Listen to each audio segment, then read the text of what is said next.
এই তিনটে পাপ করলে কোনো দোয়াই কবুল হবে না। আজকের এই ভিডিওটি এতটাই গুরুত্বপূর্ণ, আমার যদি ক্ষমতা থাকতো তাহলে এই ভিডিওটি দেখার জন্য আপনাকে বাধ্য করতাম। এই ভিডিওটি আপনার দীর্ঘদিন থেকে আটকে থাকা দোয়া কবুল হওয়ার জন্য যথেষ্ট হবে ইনশাআল্লাহ। ভিডিওটি স্কিপ না করে প্রতিটা সেকেন্ডকে মনোযোগ সহকারে শুনবেন। এই ভিডিও থেকে দোয়া কবুলের বিষয়ে যেটা জানতে পারবেন, আপনি হয়তোবা সারা জীবনে অন্য কোনো ভিডিও থেকে সেটা জানতে পারেননি। আপনি সারাদিন ইস্তেগফার করছেন, দরুদ শরীফের আমল করছেন, তাহাজ্জুদ পড়ছেন, সারাদিন দোয়া করছেন, তারপরেও আপনার দোয়াটি কবুল হচ্ছে না। আপনার দোয়াটি কেন কবুল হচ্ছে না জানেন?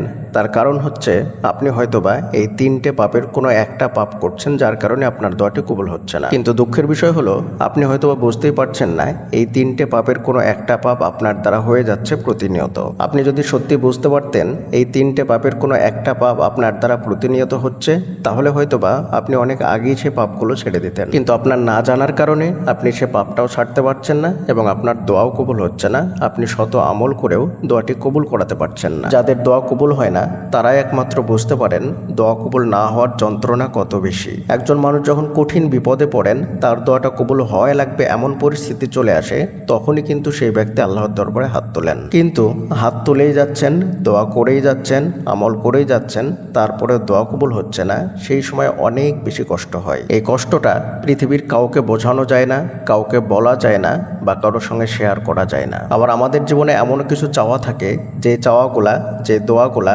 শুধুমাত্র আল্লাহ ছাড়া আর অন্য কারোর সঙ্গে শেয়ারও করা যায় না। যখন একমাত্র রাস্তা আল্লাহ সুবহানাহু ওয়া তাআলা, আর সেখান থেকে যদি আমরা কোনো সাড়া না পাই, উত্তর না পাই, তাহলে আর কোথায় যাব আমরা?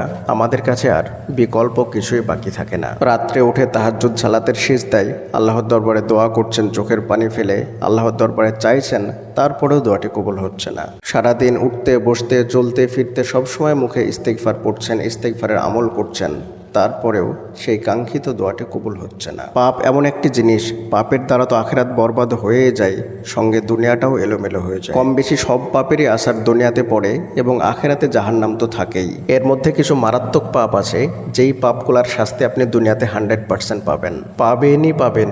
এই পাপগুলা করলে আপনি দুনিয়াতে 100% শাস্তি পাবেন। আর পাপের কারণে বেশিরভাগ ক্ষেত্রে রিজিকের সংকীর্ণতা আসে, দোয়া কবুলে বাধা সৃষ্টি হয় এবং জীবন এলোমেলো হয়ে যায়। আপনি যে কোনো পাপ করলেই আপনার দোয়াতে বাধা সৃষ্টি করবে, রিজিকের সংকীর্ণতা আসবে এবং জীবন থেকে শান্তি উঠে যাবে। এগুলো হচ্ছে পাপের তাৎক্ষণিক শাস্তি। মানে আপনি পাপ করলেই এই তিনটে শাস্তি আপনি সঙ্গে সঙ্গেই পেয়ে যাবেন। 1 ঘন্টার মধ্যে, 1 দিনের মধ্যে আপনি এই শাস্তিগুলো পেয়ে যাবেন। এখন অনেকেই বলবেন যে আপনার সমাজে অনেক এমন ধনী ব্যক্তি আছে যারা প্রতিনিয়ত পাপ করে চলেছে, এমন কোনো পাপ নেই যে যেগুলো তারা করে না। দুনিয়ার সব পাপ করা সত্ত্বেও তারা বহাল তবিয়তে ধনী আছে, জীবনে শান্তি আছে এবং সুন্দর মতো সমাজে প্রতিষ্ঠিত আছে। কই এই তিনটে শাস্তি যদি তারা দুনিয়াতে পায়, তাহলে তাদের অবস্থা এত ভালো কেন?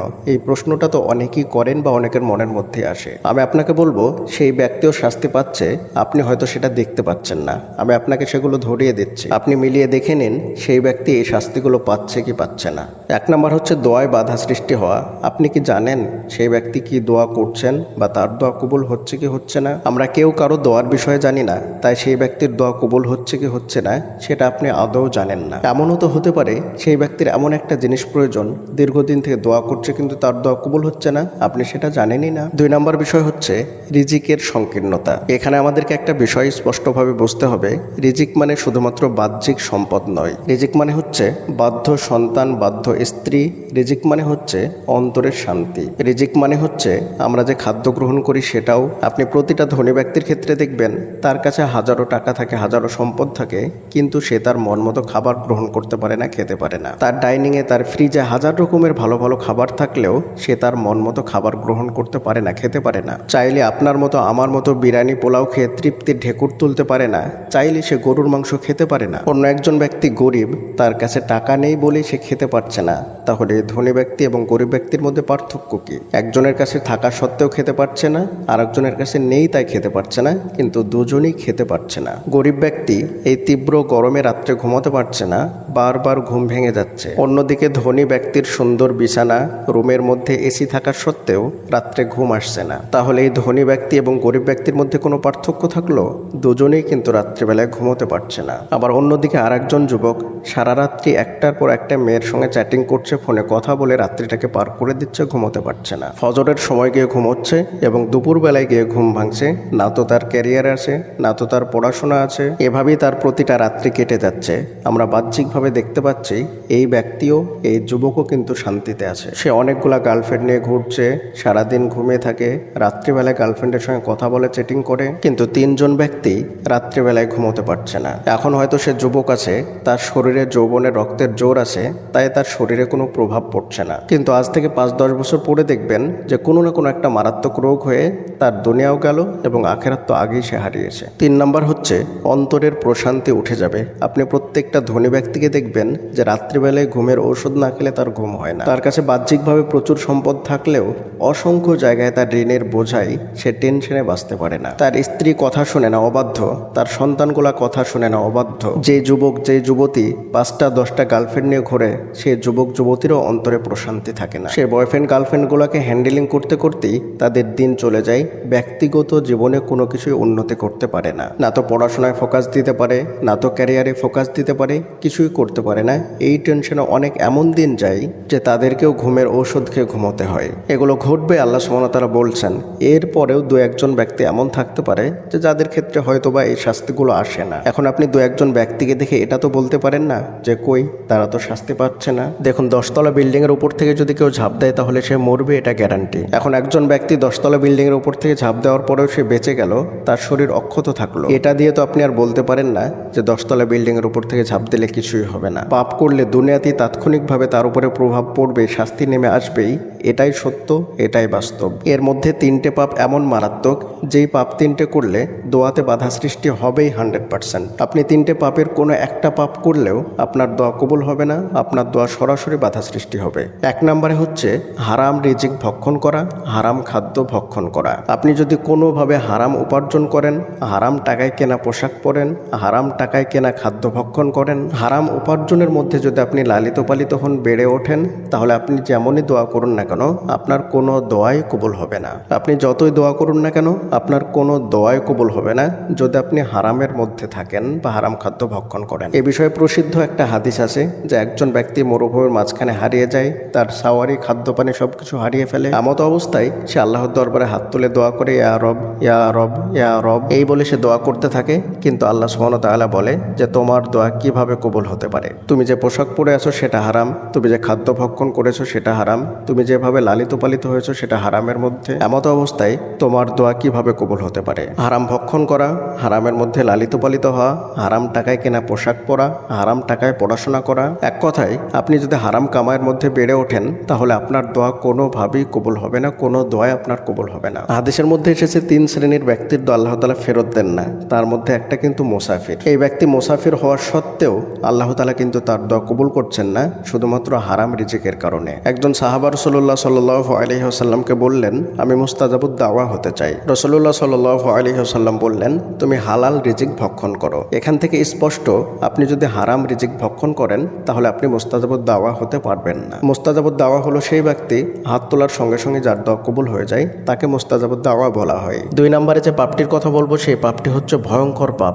যেই পাপটি সরাসরি দোয়াতে বাধা সৃষ্টি করে। এই পাপটাকে আমরা পাপই মনে করি না, কিন্তু 4টি বড় পাপের মধ্যে এটি একটি অন্যতম বড় পাপ। রাসূলুল্লাহ সাল্লাল্লাহু আলাইহি ওয়াসাল্লাম বলছেন, আল কাবাইরুল ইশরাক বিল উকুকিল ওয়ালিদাইন ওয়া কতলুন নাফস ওয়া শাহাদাতুজ জুর। 4টে ধ্বংসাত্মক বড় পাপ। 1 নাম্বার হচ্ছে শিরক করা, 2 নাম্বার হচ্ছে পিতামাতার অবাধ্য হওয়া, 3 নাম্বার হলো কাউকে অন্যায়ভাবে হত্যা করা, কতল করা, আর 4 নাম্বার মিথ্যা সাক্ষ্য দেওয়া। এর মধ্যে যে পাপটির বিষয় বলছিলাম সেটি হচ্ছে পিতামাতার অবাধ্য হওয়া। আপনি যদি পিতামাতার অবাধ্য হন, পিতামাতার সঙ্গে খারাপ ব্যবহার করেন, তাহলে এর শাস্তি আপনাকে দুনিয়াতে পেতেই হবে। এই পাপ করলে সরাসরি দোয়াতে বাধা সৃষ্টি করবে।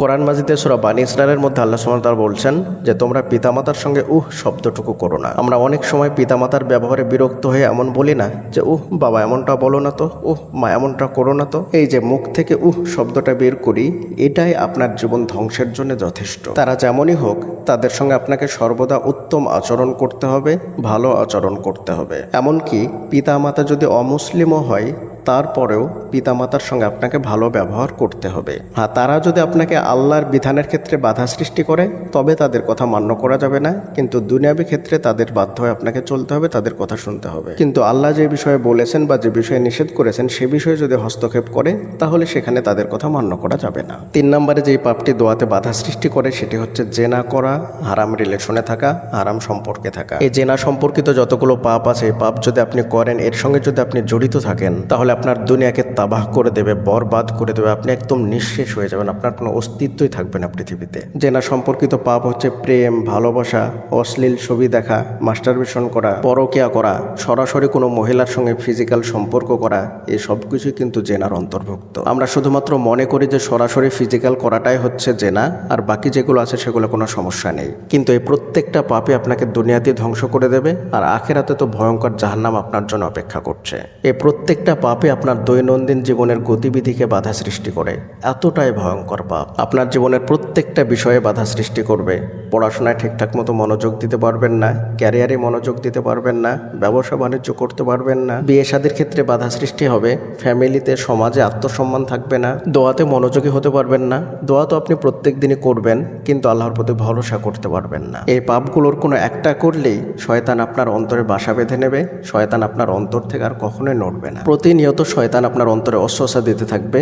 আপনি দোয়া করবেন ঠিকই, কিন্তু আল্লাহর প্রতি কোনোভাবে আপনি ভরসা করতে পারবেন না। আপনি আমল এবাদতে মনোযোগ দিতে পারবেন না, কোনোভাবেই দোয়াতে আপনি ফোকাস দিতে পারবেন না। প্রিয়দিনী ভাই এবং বোনেরা, এছাড়া আরও অনেক পাপ আছে যে পাপগুলা করলে দোয়াতে বাধা সৃষ্টি হয়। তার মধ্যে এই 3টে পাপের কথা উল্লেখ করলাম বিশেষভাবে। মনে রাখবেন, পাপ মানেই আপনাকে ধ্বংস করেই ছাড়বে, সেটা দুনিয়াতে এবং আখেরাতে। পাপকে কখনোই ছোট মনে করবেন না, পাপ তো পাপই। তাই যে কোনো পাপ থেকে আমাদেরকে সবসময় বিরত থাকতে হবে। প্রিয়দিনী ভাই এবং বোনেরা, এই 3টে পাপ থেকে যদি আপনি নিজেকে বাঁচিয়ে রাখতে পারেন তাহলে ইনশাআল্লাহ আপনার যে কোনো দোয়াই কবুল হবে। পরিশেষে আল্লাহর দরবারে দোয়া করি, আল্লাহ তাআলা যেন আমাদের সকলকে প্রতিটা পাপ থেকে বেঁচে থাকার তৌফিক দান করেন। আমিন। আসসালামু আলাইকুম ওয়া রাহমাতুল্লাহি ওয়া বারাকাতুহু।